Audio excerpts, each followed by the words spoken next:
Is this really how you want to play this, Mr. Champion? You want to get defensive with me? You want to say about how we're interfering with the rest of your life when the hobos are entitled to their money? Is that the way that you want to play this with me today? No, I'm just explaining. We are here today for a preliminary probation violation. First of all, Mr. Champion, we're a little late getting started because we didn't realize you were here and I didn't think you were coming. Officer Smith, why is it that we didn't think that he was coming? I didn't receive any information that he was on his way. Oh, okay. So, the last information that I had received was just that a payment was not being made today. Oh, all right. Well, maybe that was my mistake. All right, Mr. View, the victims were here earlier and they are not here now, right? Correct. I met with them. They received notice of the hearing. I think they were under the impression that they were required to be here. I let them know that, what the purpose of the hearing was and that the court's intent was to try and see if we can resolve the outstanding restitution primarily. I'll be happy to talk with them if we're able to go forward today about sort of what happened. All right, so, Mr. Champion, where are we on all of this? Well, 1865. I thought I was able to have it today, but unfortunately, within the past couple of weeks since the last time I was in court, my trailer got stolen. So I had to recoup off of that, and that was $5,000 that I didn't have. They was taking my settlement check, so I haven't had anything to pay. So that's where I'm at with it. So wait, you had to buy a new trailer? Is that what you're telling me? I had to pay the deductible on the insurance because for my trailer and it got stolen in Georgia. Bottom line, I just haven't had any extra money to pay. Or I wanted to get this resolved today, but I haven't had the money. All right. So we have this violation that was from back in November of, looks like 24, and you weren't represented by an attorney then. The allegation is essentially that you haven't paid the restitution. We went for a long while without seeing you, and then you got in touch with us, and we were called the warrant. You paid $2,000. You were going to pay the whole thing, and then you didn't. And then you were going to pay the rest by today, and you didn't. And I got to tell you, Mr. Champion, I am running out of patience in this case, and I am really not sure what to do because I am getting the distinct impression that you and I have a fundamental disagreement on this restitution. And if you think about all the people that you owe money to, this ought to be first, and it's not. And it really irritates me when you say I didn't have any extra money because the victims in this case are entitled to get their money, not with whatever you have left laying around, but you need to make better efforts to do that. I don't think you understand what I'm saying. They took my checks. If I'm not getting a check, I can't give up any money. I haven't had any money. They took my checks to pay the deductible. Other than that, I would have paid it. I want this done. I came back in here to pay it. I want this done. I'm tired of coming and facing you. I'm tired of having to deal with probation. I want to be done with this. I want to move on with my life. But unfortunately, like I said, someone stole my trailer, my company. Is this really how you want to play this, Mr. Champion? You want to get defensive with me? You want to say about how we're interfering with the rest of your life when the hobos are entitled to their money? Is that the way that you want to play this with me today? No, I'm just explaining what's really going on in my life, sir. All right, well, let's maybe back up a little bit. Okay. First of all, don't interrupt me when I'm talking. Secondly, maybe you might want to take a second and reformulate your thoughts and give me a better reason why you don't have the money. I can't give you a better reason but the truth. That's something I can do. Well, let's do this. The victims have the right to be heard on this. And the only chance that I have, I think, of getting their restitution is to leave you out of custody so that you can pay this. Your history suggests to me that that's not going to happen, Mr. Champion. But, I've been doing this for a long time, and I play the long game in this. There's always time to put you in jail or send you to prison later, so I don't need to do that today. But we're going to set this for another hearing, and it's going to be in about 30 days. We're going to go ahead and get the hearing while we're all here. And Mr. View is going to get the input of the victims. You are going to be here at the hearing, and we're going to talk about whether or not it's all been paid, and if not, what the reason for that is. You're going to meet with Officer Smith after court today, go over in a little greater detail, because I'm a little fuzzy on exactly what happened why you're not able to get the money, what the strategy is, and we need to bring this case to a close. And I'm sort of getting the idea that you're just not going to pay the rest of this. And I might be wrong about that, Mr. Champion, and I hope I am, because I want nothing better than to get the Hobold folks their money and to get you off my probation docket. And you probably want that more than I do, but I want that a lot too, Mr. Champion.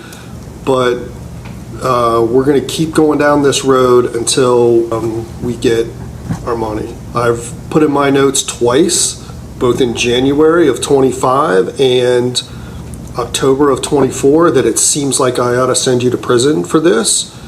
I don't know what my sense of that was, but you have every reason in the world to get this paid off, and so that you and I don't see each other anymore. All right, we'll get the hearing, and if it's, well, the victims still have the right to be heard, so we have to have a hearing even if it's paid. Well, I'll tell you this, Mr. Champion, if you pay this restitution in full, get all your financial obligations met, nothing bad is going to happen to you at the next hearing. Even if you irritate me again, nothing bad is going to happen to you at the next hearing. You have my word on that. All right. All right, Mr. View, anything else? No, Your Honor, thank you. Officer Smith? No, Your Honor. All right, let's get a hearing date, and we'll see where we're at. That's all. I don't have your calendar. You don't have my calendar? Accurate? Yes, Your Honor. All right, Mr. Dugan, they're telling me that you're going to be changing your plea to guilty to some of the counts from the indictment. Before I get to your change of plea, I'm required to go over some things with you. Yes, sir. How old are you? 36. How far did you go in school? 11. Can you read and write? Yes, sir. Are you a citizen of the United States? Yes, sir. Has anyone promised you how the court would sentence you in this matter? No, sir. Has anyone threatened you in any way to get you to plead guilty against your will? No, sir. Are you satisfied with the representation you've received from Mr. Cumble? Yes, sir. Are you currently under the influence of any drugs or alcohol? No, sir. Do you take medication that interferes with your ability to understand what's going on today? No, sir. I have in front of me a document called a change of plea. On the second page of this document, on the line marked defendant, there appears a signature. Did you sign this? Yes, sir. Did you read this and go over it with your attorney? Yes, sir. And you feel comfortable that you understand what it says? Yes, sir. This document says you're running a plea of guilty to one count of possession of drugs, a felony of the 5th degree that carries a maximum penalty of 12 months in prison and a maximum fine of $2,500. The second count is one of aggravated possession of drugs, a felony of the 5th degree that also carries a maximum penalty of 12 months in prison and a maximum fine of $2,500. Neither of them carry mandatory prison sentences. The third count is one of operating a vehicle under the influence, a misdemeanor of the 1st degree that carries a maximum penalty of 180 days in the Warren County Jail and a maximum fine of $1,625. This also carries with it mandatory penalties of at least 10 days in the Warren County Jail, a mandatory fine of $714, and a mandatory operator's license suspension of 2 to 12 years. The fourth count is one of criminal damaging and misdemeanor of the 2nd degree that carries a maximum penalty of 90 days in the Warren County Jail and a $750 fine. Do you understand the maximum and mandatory penalties involved? Yes, sir. You're also on the felony charges subject to a discretionary period of post-release control, which means if you are sent to prison on those offenses, when you are released, the adult parole authority may choose to supervise you for up to 2 years.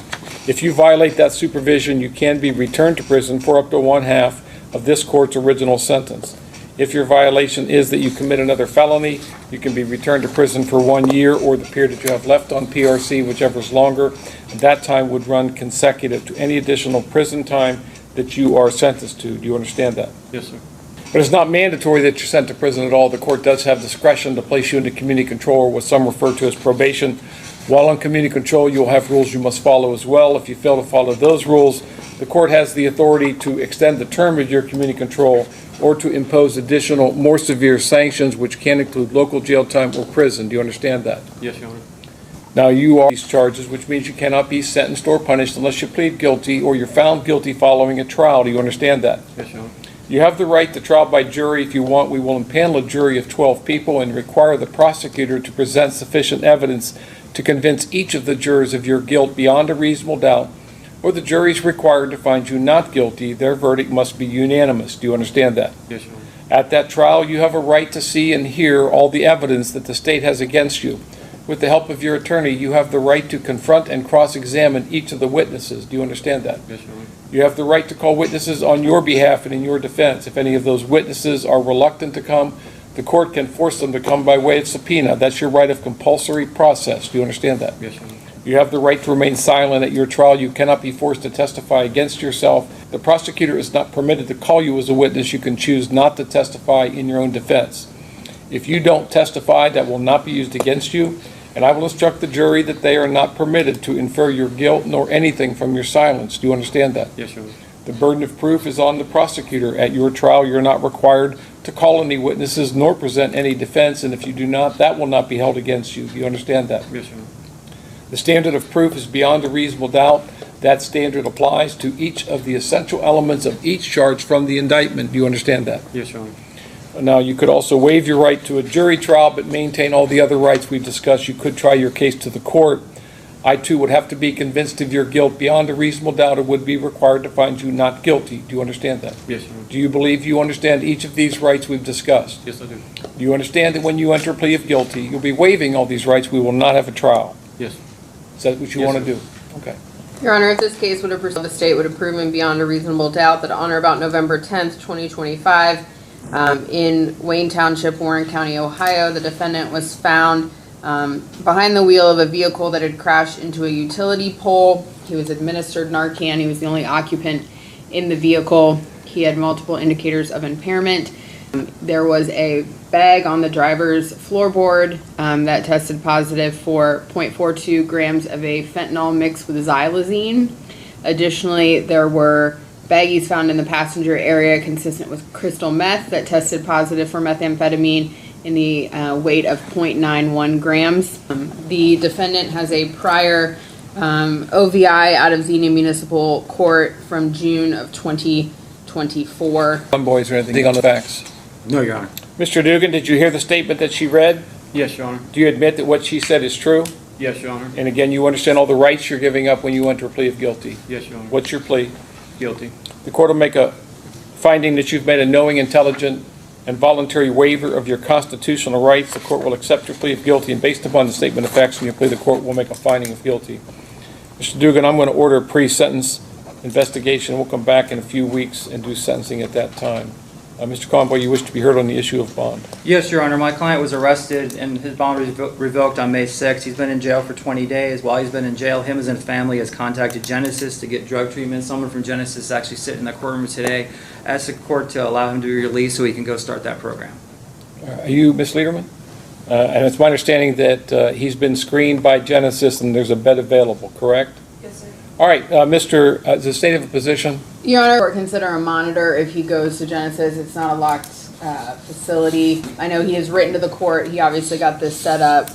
We would just ask the court to consider a monitor. All right, Mr. Dugan, the court's going to grant your request. I'm going to release you today on electronically monitored house arrest with an OR bond. You'll be ordered to go directly, you'll be transported to Genesis. You understand that you cannot use illegal drugs Yes. while you're out on bond. Yes, You're literally another felony when you do that. You're not charged with it, but you are committing one. I'm not going to allow that. Can I say? Yeah. Whenever I was on house arrest, Your Honor, I did pee dirty when I went to pre-trial, and I admitted to them. And then they came back out to my house and put me in house arrest 5 days later, and I was dirty.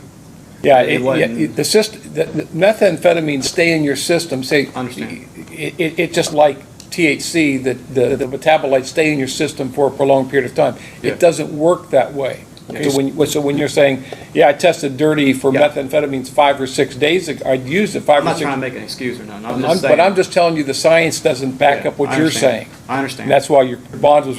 Yeah, I understand. And I admit I did wrong. Hey, look, if you want this opportunity, I want to get better. I do too. Advantage of this opportunity, I'm going to send you to Genesis right now. Okay. But you understand that while we're waiting for sentencing, if you can use illegal drugs, or if you cut off your monitor and run, or don't complete the treatment, you understand in a few weeks, I'm going to be sentencing you on these felony charges. Yes, So for sure. you kind of have your own fate in your own hands at this point in time, so you need to take advantage of that, okay? Yes, Your Honor. All right. Anything else? No, Your Honor. All right, thank you. Judge Timothy N. Tepe delivers 2 intense courtroom hearings that highlight the constant balance between accountability, restitution, and rehabilitation inside the criminal justice system. In the first case, tensions rise during a probation violation hearing as the defendant attempts to explain repeated failures to pay court-ordered restitution. Judge Tepe makes it clear that the victim's financial losses remain the court's top priority, expressing frustration over delays, missed promises, and what appears to be a lack of urgency. Even as the defendant describes personal setbacks and financial hardship, the judge warns that patience is running out and that prison remains a very real possibility if the restitution is not resolved. The hearing grows more dramatic when the defendant becomes defensive while explaining his situation, prompting Judge Tepe to firmly reestablish control of the courtroom. Rather than immediately ordering jail time, however, the judge chooses to give one final opportunity for compliance, emphasizing that the long-term goal is to secure justice for the victims while allowing the defendant a chance to fulfill his obligations.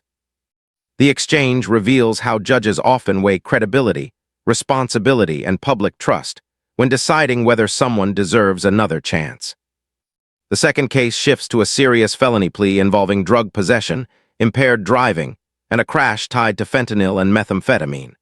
Judge Tepe carefully walks the defendant through every constitutional right before accepting guilty pleas to multiple charges, demonstrating the strict legal process required before sentencing can proceed. The courtroom then turns toward rehabilitation as defense counsel requests treatment placement instead of continued incarceration.